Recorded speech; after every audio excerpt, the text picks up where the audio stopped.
Aujourd'hui, on va parler argent, on va parler comment faire pour lire des comics moins chers. Que vous soyez de jeunes lecteurs, des lecteurs néophytes, ou bien que vous soyez de vieux routards comme moi, nous avons tous une même envie, c'est de payer le moins cher possible nos comics. J'ai décidé de faire cette série de podcasts de façon à étudier les différentes pistes pour payer le moins cher possible ces comics, tout en gardant un certain niveau de qualité. Alors, aujourd'hui, on va parler d'un endroit où on peut trouver des comics moins chers. Quand je dis moins cher, c'est-à-dire que ce sont des comics qui sont vendus à des prix plus intéressants que ce que vous pouvez trouver en librairie, par exemple. Alors aujourd'hui, on va s'intéresser au cas du kiosque, les maisons de presse, les bars à tabac. C'est toutes ces zones où vous pouvez trouver des périodiques ou bien des quotidiens et des journaux. Ces lieux, les maisons de presse, étaient pendant très longtemps l'endroit privilégié pour acheter des comics, puisque nous trouvions des mensuels, des bimensuels, etc., etc. Je pense évidemment aux éditions Lug, mais je pense après aussi à Panini et puis même à Semic et à comment dire à ce qu'a pu faire Urban. C'était l'endroit où en fait on pouvait acheter à bas prix des comics. Et puis il y a quelques années, les comics ont déserté les maisons de presse, tout simplement parce que ça n'était plus devenu suffisamment rentable de vendre des comics dans ces espaces. C'est-à-dire les éditeurs n'y trouvaient pas leur compte. Grosso modo, je ne vais pas refaire le match, mais cette situation est due à un distributeur qui fait que le fonctionnement et les tarifs pratiqués ne permettaient pas comment dire, aux éditeurs de comics de pouvoir survivre dans ce système.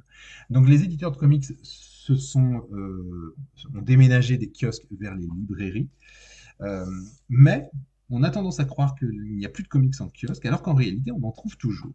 Et justement, c'est ce qui m'intéresse aujourd'hui, puisque on trouve des collections budget à un tarif intéressant dans les maisons de presse aujourd'hui. Alors, il y a deux catégories comment dire, de produits que vous pouvez trouver dans les maisons de presse pour lire du comics.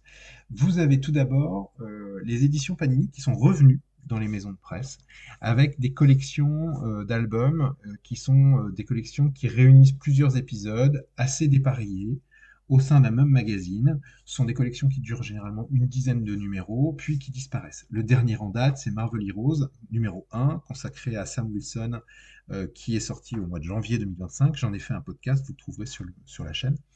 Le principe est le même en fait pour toutes ces collections, c'est que un prix relativement attractif, 8,90 € de mémoire, allez, 9 euros, et un thème, généralement c'est un personnage, et on va dire un patchwork d'épisodes de périodes très différentes. Ça peut très bien être les années 60, 70 ou des choses beaucoup plus contemporaines. L'intérêt de ce type de magazine, c'est que vous lisez du comics pour pas très très cher, 8 euros. Bon, ça reste quand même assez un prix, mais ça va, c'est à la portée, on va dire, de toutes les bourses. Vous avez un objet qui est plutôt, on va dire, plutôt agréable à manipuler. Je ne connais plus la pagination, 160 pages, 8,90 € 90, quasiment 9 euros, 8,99 €, pardon, quasiment 9 euros. C'est un produit intéressant. Maintenant, dans ce magazine, vous ne trouverez généralement pas de saga au long cours. C'est vraiment des épisodes jetés un peu comme ça dans le magazine. Alors, il y a évidemment une ligne éditoriale, mais c'est vrai que quand on le lit, on a vraiment un assemblage d'épisodes, des styles graphiques très variés. Le risque, c'est que vous trouviez certains épisodes à votre goût et d'autres beaucoup moins. Voilà. Et c'est très compliqué, on va dire, je pense, de pouvoir démarrer une lecture de comics avec ce type de produit. S'il y a juste un personnage qui vous intéresse, pourquoi pas, mais commencer à appréhender l'univers Marvel, puisque là, je ne l'ai peut-être pas précisé, mais on parle vraiment de l'univers Marvel. Ça me paraît quand même un petit peu compliqué. C'est un bon choix peut-être pour les vieux lecteurs comme moi, si à l'occasion, dans un numéro, il y a des épisodes que l'on ne possède pas, eh bien, ma foi, pourquoi pas.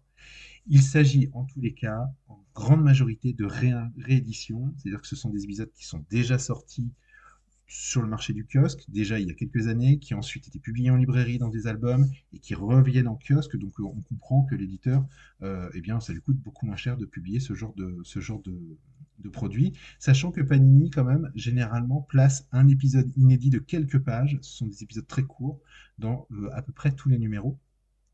même s'il y a des exceptions.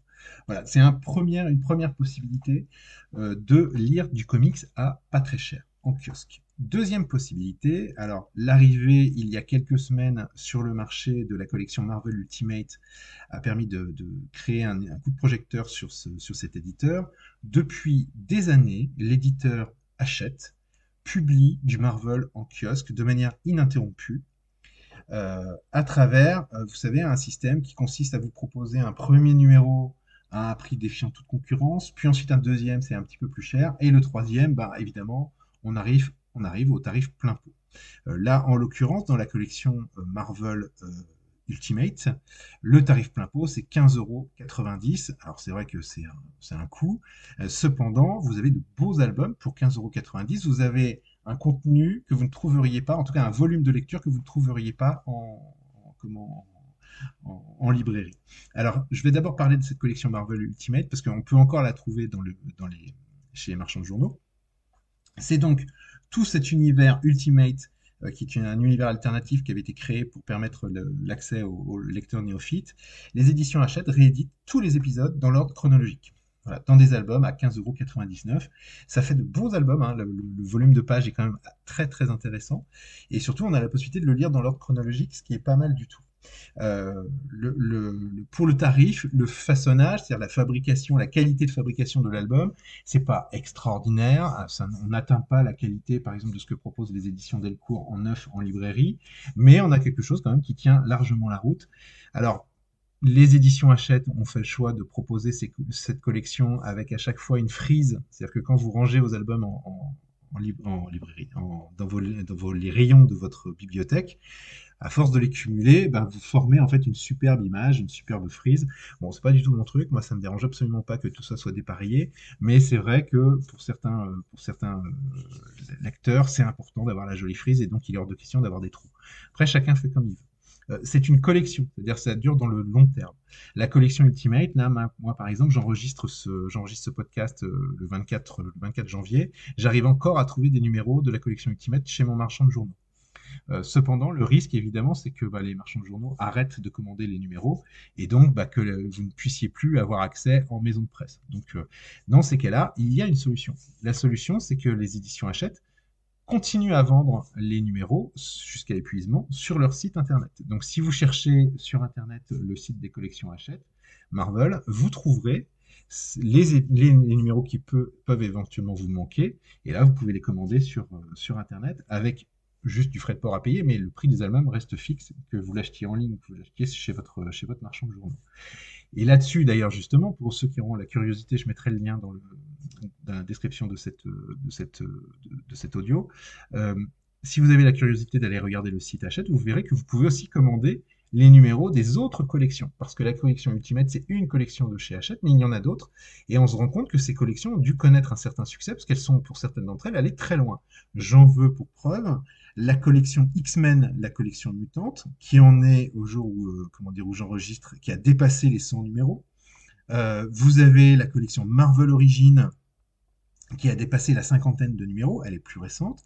Donc on le voit bien que bah, malgré tout, ça rencontre un certain succès, qu'il y a une vraie demande pour du comics à pas trop trop cher, encore faut-il savoir où les trouver. Et surtout, il y a la vieille grand-mère, je dirais, Marvel Comics, la collection de référence, cette collection d'albums noirs qui est sortie il y a maintenant des années, qui est arrivé au numéro 275 à la fin 2024. Voilà, 275 numéros, quoi. Donc c'est vous dire quand même le succès de cette collection. Alors l'avantage de ces collections Hachette, c'est qu'elles vous proposent généralement la quintessence de chaque sujet. Par exemple, dans la collection X-Men, la collection mutante, vous avez les épisodes les plus importants des X-Men. Donc, si vous adhérez à ce principe, bah, ça vous permet en fait d'avoir accès à tout cet univers mutant Marvel sans avoir à vous taper tous les épisodes un peu moyens, etc., etc. Bon, ça, c'est la théorie. En pratique, je pense que cette collection a été un peu victime de son succès, c'est-à-dire que les épisodes qui se déroulent il y a des dizaines d'années, ont été un peu survolés par la collection, et maintenant, bah, ils sont un petit peu coincés du fait de la frise. Donc ils sont en train de proposer des épisodes très très récents et ils rajoutent en fait des tomes à cette collection. C'est intéressant, mais je trouve ça dommage d'avoir peut-être passé certaines choses dans le comment dire dans les premiers numéros, on va dire dans les 20-30 premiers numéros, et aujourd'hui bah, de proposer peut-être des histoires un peu moins passionnantes et sur le choix, moi je pense qu'il y avait peut-être des choses plus importantes que ce qui sort là actuellement, enfin notamment la période Mike Carey, Koi Fam, je vois pas trop l'intérêt, mais la collection continue. Chez celle que j'appelais la vieille grand-mère, ils en sont à publier par exemple Spider-Geddon. Donc c'est des choses qui sont, alors après on n'apprécie pas, mais c'est quand même un événement qui était important à l'époque où il est sorti, en tout cas qui a fait le buzz. Donc voilà, c'est une vraie possibilité. On ne pense pas, parfois on se rend chez son marchand de journaux, on ne trouve pas le dernier numéro, on se dit bah ça n'existe plus. Si, si, on peut toujours les commander sur Internet. Voilà, donc le kiosque n'est pas mort. Vous avez encore la possibilité de trouver des comics à un prix pas trop trop cher. Alors évidemment, 15,90, ça reste quand même, ça fait 16 euros. Mais de mémoire, pour les avoir, pour les acheter, hein, déjà, quand on les a en main, on se rend compte que on a un volume de pages bien plus important que ce que peut nous proposer par exemple Panini avec la collection 100% Marvel. Le, N'espérez pas avoir, par contre, dans ces collections Hachette, de l'inédit et du récent. C'est pas possible. D'ailleurs, c'est également le cas avec les publications Panini en kiosque dont je parlais tout à l'heure. Vous n'aurez pas du récent inédit dans ces collections, même s'il peut y avoir des exceptions dans les Marvel Heroes, par exemple, dont je vous ai parlé tout à l'heure, mais aussi dans les collections Hachette. Moi, j'ai déjà vu passer parfois, dans certaines collections, des épisodes qu'on n'avait jamais vus en France, qui avaient été traduits uniquement pour cette collection-là. Voilà. Je pense notamment... alors voilà, je l'avais en tête il y a quelques instants et je ne l'ai plus, mais un épisode comment dire, qui parle des trois guerriers asgardiens qui accompagnent Thor. Voilà, il y a eu des épisodes qui sont jamais sortis en France, qui sont parus dans ces collections Hachette, et il y en a d'autres, évidemment. Donc voilà, c'était mon premier conseil pour ce premier épisode consacré en quelque sorte à votre budget. Étudiez quand même les sorties kiosques. Vous avez, si vous voulez suivre ce qui se passe en kiosque, vous avez des sites internet, on le sait, vous ne le savez peut-être pas, mais il y a des sites internet qui permettent de suivre l'actualité des kiosques. Vous tapez sur internet maison de presse, kiosque, et vous verrez qu'il y a souvent une rubrique collection dans laquelle vous pouvez trouver les publications liées à Marvel. Et puis sinon, vous avez le site de Hachette, mais comme je disais, je vais le mettre dans la description, de façon à pouvoir voir quelles sont leurs sorties et surtout voir ce qui est commandable sur Internet. Voilà, j'ai couvert la partie kiosque. On s'intéressera à un autre domaine lors du prochain numéro. J'espère que ça va vous aider à dépenser un petit peu moins dans vos comics et en lire plus. Et je vous dis à très bientôt.